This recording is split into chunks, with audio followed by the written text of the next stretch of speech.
The funding for this video is provided by the amazing members of my Patreon. Also contributions from viewers like you. Thank you. Yeah, I started from PBS Kids. What you gonna do? Fight me? Anyway, roll the video. Come on, boys, get loud. 'Cause when the music starts bumping, the whole place will be jumping.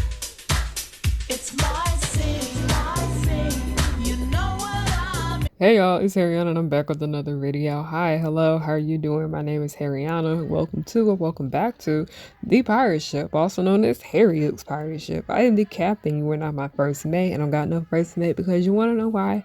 Bring your ear closer to the speaker so you can hear me clearly. No one's worthy of being the first mate. But hi, hello, my name is Hariana, and I like to make content based off nostalgia and family and children's entertainment and all the issues that I find within those spaces.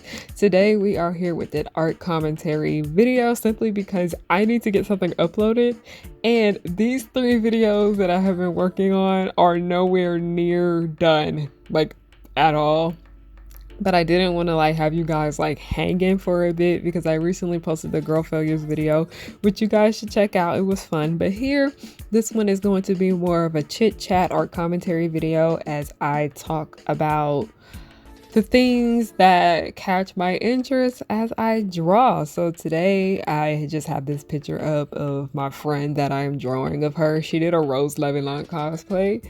I most likely fucked up her last name, but I thought she was really cute in it and I wanted to draw her in it. But yesterday I had this panel at Georgia Tech University. They had their own convention called Retcon. So much fun. Thank you guys so much for having me again. It was really one of my best and most favorite con experiences that I have had. And I did a panel about the evolution of the superhero genre. And within that, I briefly mentioned the working conditions when it comes to superhero content. And usually it's terrible. And I would like to go into more detail about that. But before I go any further, I just have a few brief announcements of some things that I have. The casting call for my Justice for Nino comic dub, which is my Miraculous comic, still open to Black voice actors and half Black voice actors. Link to that will be down below. All the information that you need will be in that link. If you are interested, you can see what the story is about. You can see what the art style looks like and all of that jazz. Link will be down below. Next, I have added numerous new things to my website, hariana.com, and I'm having a Black History Month sale. So all my digital books, half price. You can get them for the remainder of Black History Month over there. Let's go. This is something that has been on my mind for a while after I found out from some coworkers of mine about what it is like to work on these films. But then more like this morning, I saw some people chatting about this and I realized that this is a problem because someone had made a note about how long Marvel movies are and the length of these films, and then you look at what all goes into them and how long it takes for them to film them. It's an issue and we need to talk about it. The turnaround time for these movies is getting shorter and shorter, and that's not necessarily a good thing because one thing I have noticed with Hollywood at the moment is that overconsumption has been a big issue with the streaming service era that we are currently in. I notice with so many different streaming platforms nowadays, they are just trying to figure out how they can put as much content as possible on their site so people can keep their subscriptions because they're like, oh, I don't have enough time to watch all this stuff during this month, so I'll renew my subscription and I'll watch it next month. And MCU has contributed to that because of how many of these films come out. The point I wanted to talk about was how somebody mentioned that these movies are almost 3 hours long, but then when you look at the turnaround time for these films, it's very deeply concerning. And by the way, I am not going to be talking about these movies in details. This is not about the actual MCU, so shut up. This is not about me talking about the characters. This is not about me talking about the movies in general. This is strictly about the working conditions. You got that? okay, but they are constantly putting out movies like every other month. And it's not even just movies every other month. They have like a mini streaming, what's the mini series coming out? They have cartoons coming out. It's always something new with the MCU and just Marvel in general. And it's honestly reminded me so much of that era of when Disney Channel was constantly putting out movies all the time. A DCOM, a digital Disney Channel original movie. And we have to take into consideration of what all goes into a DCOM and what all goes into MCU film or just anything Marvel in general, because while they are both owned by Disney, the Disney Channel is so much different than what they do with Marvel. And even nowadays, Disney Channel films are getting like higher production value, because what a Disney Channel movie look like now is not what they look like in the 2000s when they was just throwing them all out. So because these movies are not nearly on the same production level as Marvel films, but they did have very similar schedules, because Disney Channel movies in the past were usually no longer than like 90 minutes, fairly short, had simple plots, special effects weren't really a big deal, and if they do use special effects, they weren't all that special and impressive. Like, it's a Disney Channel movie, come on. But Disney Channel films that came on TV in the past, they had smaller budgets. I wouldn't necessarily say they were low budget movies, but the budget is not something that you would see in a blockbuster that is played in the movie theaters on the big screen. They're made for TV at home. You can watch sitting under the blanket and eating popcorn comfortably in your house. Marvel movies usually come out in theaters, or they come out on streaming services. Not the movies, the miniseries come out on streaming on Disney Plus. And not even just Disney Plus, because I remember they used to put them on Netflix too before, you know, the entire merge or whatever. They have super duper big budgets with shorter turnaround times. And so that right there is just telling me what's going on behind the scenes of Marvel Productions is not okay. And I know some people who have worked on MCU projects as extras, stand-ins, photo doubles, and PAs, and they talk about how awful the working conditions are. And usually when it comes to those four positions, those are usually the ones where everybody gets treated bad, usually. Mind you, these are the lowest paid positions on a film set, but just because these people are the lowest paid doesn't mean they should be treated badly. You can read all about it in my book, You're Not Crucial. I talk about my experience working as an extra and a stand-in and photo double a little bit in that book. Please check it out. Not to like self-promo myself, but yeah, it's a bit relevant to today's subject matter. But with the film industry, the days are super duper long, and oftentimes you will have a bad day at some point, because the film industry in general is not for the faint of heart. And I know a lot of people are very picky and choosy when it comes to which productions they want to work on, because I know some people say that they don't want to work on MCU productions because of how intense and how awful and how stressful the working conditions are. But then they'll go and work for like the Lifetime Movie Network, and they say it's a lot less stressful. They'll go and work on reality television and that in the sorts. They would work on the CW productions. Sometimes they'll work on Netflix productions.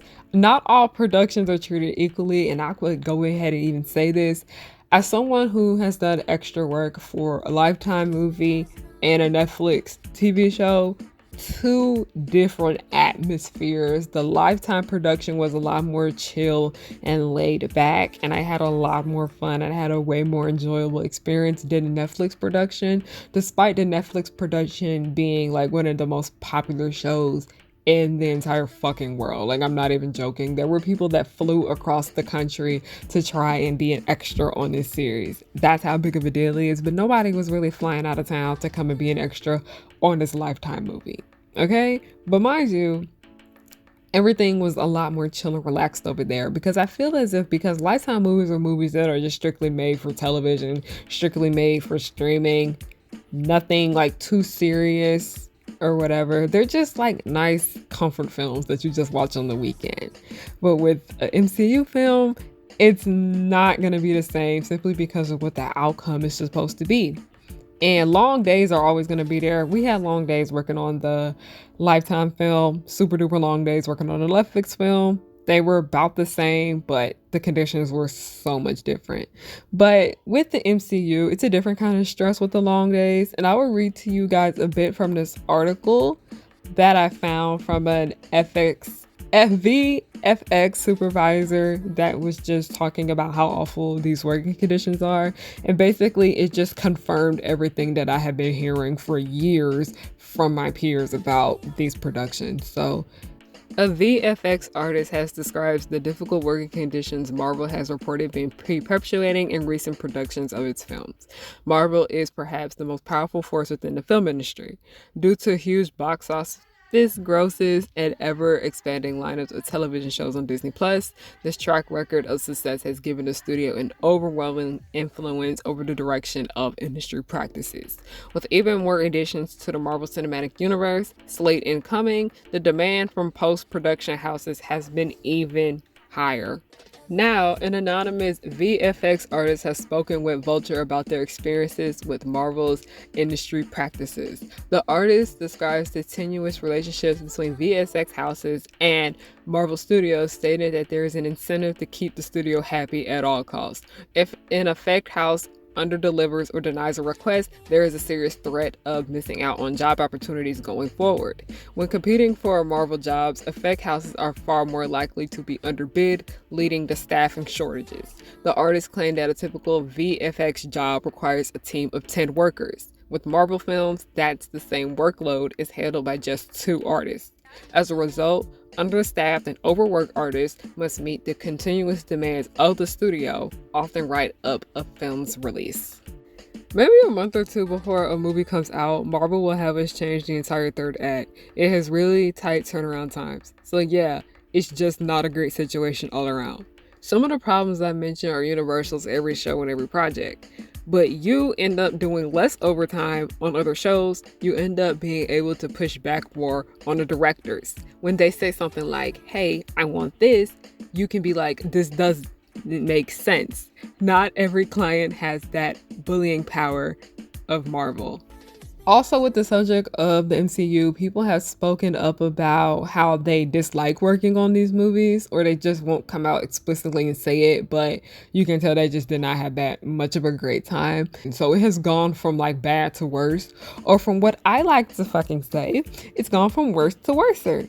And on top of that, because the MCU is one of like the top productions in the film industry at the moment to like be a part of, because you remember back in the day when like Indiana Jones, what's the one, James Bond, like those type of films, that is what the MCU is in comparison to that back then. But I think the best comparison would have to be Star Wars, because even though Star Wars is still like a big deal now, especially because they're both owned by the same companies, Star Wars back then was like a super duper big deal in the film industry. That's literally what the MCU is now, and it doesn't even look like it's gonna be dying anytime soon, because these movies still make a butt ton of money. Like, so much fucking money is made with these, and that's the reason they keep getting made, despite the horrible working conditions that not only the crew members are put in, but the actors are put in just as well, because they have so many rules when it comes to the faces of the MCU,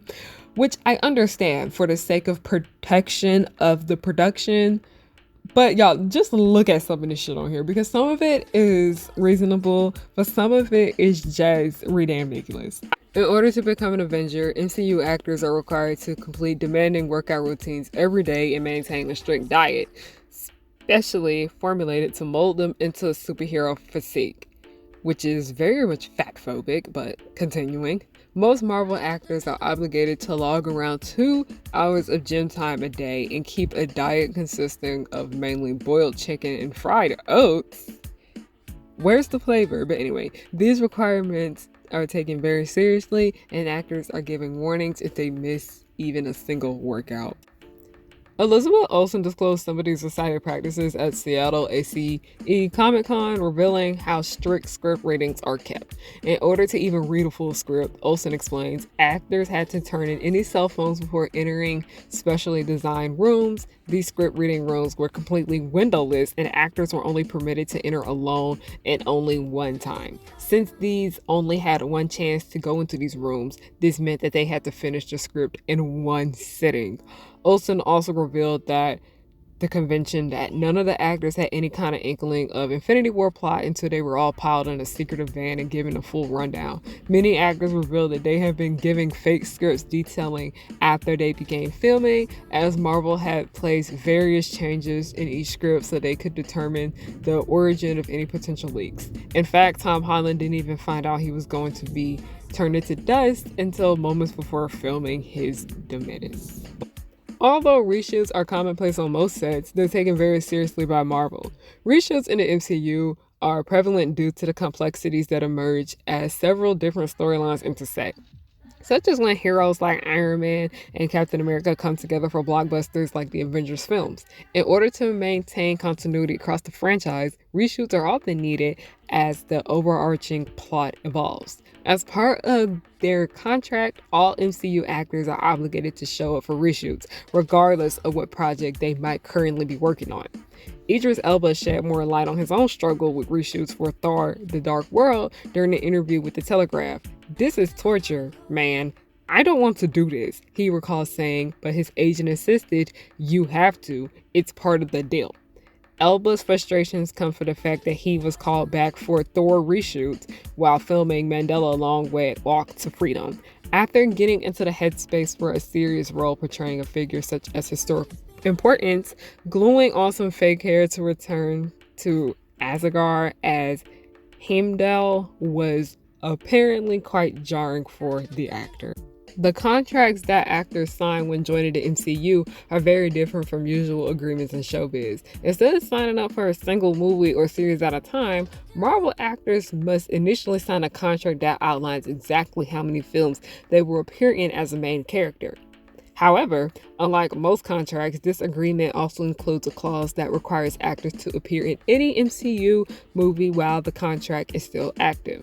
This means that studios can choose to include a character that any Marvel film wants without actors being the option to decline these appearances. For example, if an actor has signed on to 4 films, then they are required to make any appearance that Marvel wants until the stated contract expires with the completion of the production on that 4th and final film in the contract. Even if this appearance is just a 5-second cameo in the film starring an entirely different superhero, such as Captain America's appearance in Spider-Man Homecoming, MCU actors are contractually obligated to show up.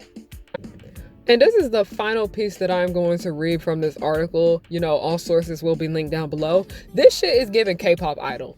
It literally mirrors all that stuff that goes on with K-pop stars. Let me continue. Another stringent rule that actors must follow when joining the MCU is participating in any and all press tours to promote the films.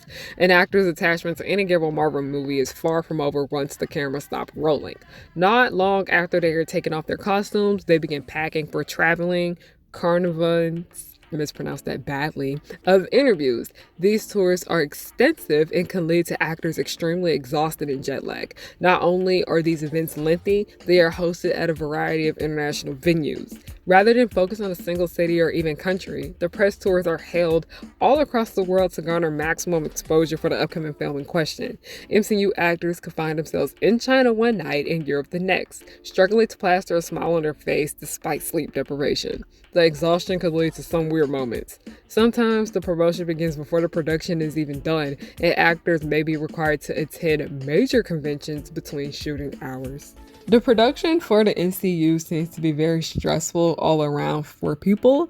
And while working in the entertainment industry is stressful enough, it's like on 10 with these productions. You wonder why you often don't see actors from the MCU in other projects. It's because they're so damn tired from working on that MCU project. They need a break, they need a rest. But also the crew. We have to take the crew into consideration, because every time I speak up and speak out about how we need better for the film industry, because everyone constantly speaks about how the actors need to be treated better within this industry. Yes, that is something we do need to talk about, but I don't want it to feel as if everyone's like, oh my gosh, the actors, the talent, the producer, the director. No, we need to actually talk about the people on the crew, because it takes a village to make a movie. It takes a village to make a show. Film production is not cheap, it is not easy, and it's not quick. And if you want it to be quick, there are going to be horrible working conditions that come along with that because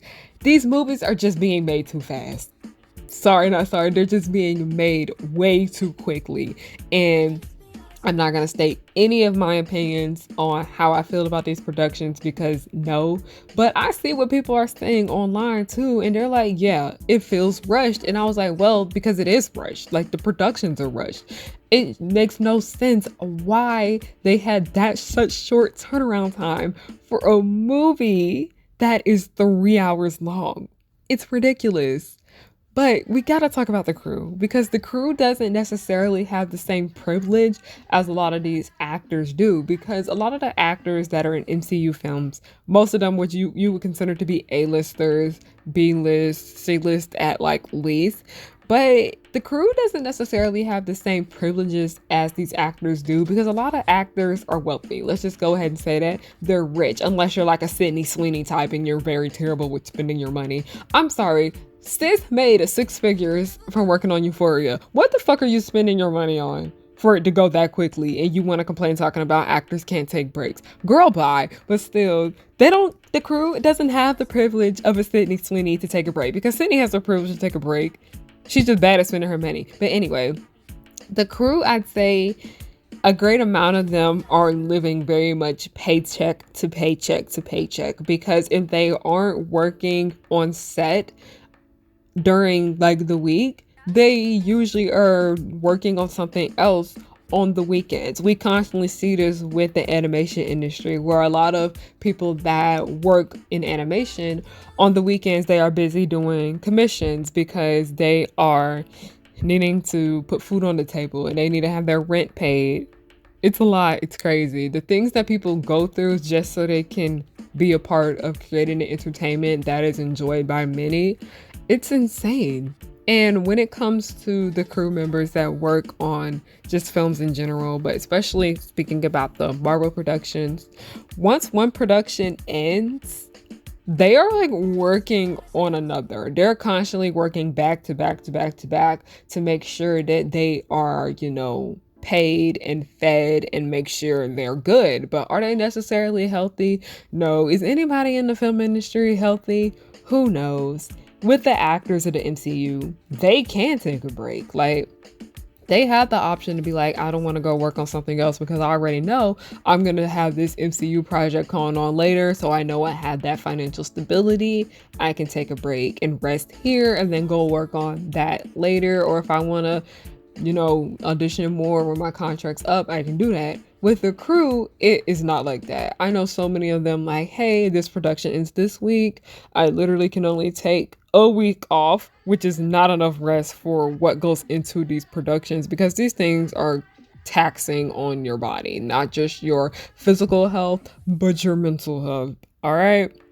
I'm telling you, there were some days where I literally had to work for a whole week straight, overnights. I was so damn sick afterwards. Literally, my body was hurting. I was so tired, extremely fatigued. But I was like working paycheck to paycheck to make sure I could pay for what I needed because college kid over here, okay? And one thing I've noticed with a lot of the crew members when it comes to the MCU is that they use a lot of the same crews often. So usually if they're done with one production, they move on to another, you guessed it, Marvel production or a Disney production or whatever. It's honestly insane. But finding out all this information about how ass the working conditions are with the MCU production, I'd say that I'm disappointed but not surprised because this is something that I'd say is like not really a secret when it comes to the film industry. Nobody is exactly surprised anymore with it, people that are like wanting to working in entertainment, people that are college students working in film and theater and whatever, we know that this shit is hard. It's not easy. It's not necessarily a surprise for us when we find out how awful these working conditions are for like some of the world's top movies and shows, but it's always still disappointing, but not surprising. The film industry overall, it's just very draining to think about, because it's like we're literally doing all of this for the sake of art. But is it worth it? Is it worth getting treated badly? Is it worth having body aches and pains because you're constantly on your feet for 16 hours a day? You heard that correctly. A lot of these productions go on for 16 hours. I had an 18-hour work day before, y'all. My body hurts so bad the entire next day. All right. The film industry needs help. Finding out all of this stuff about the MCU, it's sad, but is anything going to be done about it? Who knows? Thank you guys so much for watching. Hope you enjoyed this bit of commentary that I had. It was just something I just genuinely wanted to talk about and bring attention to. Yeah. Thank you guys for watching, and have a good day, night, or whatever time of the day you're watching this.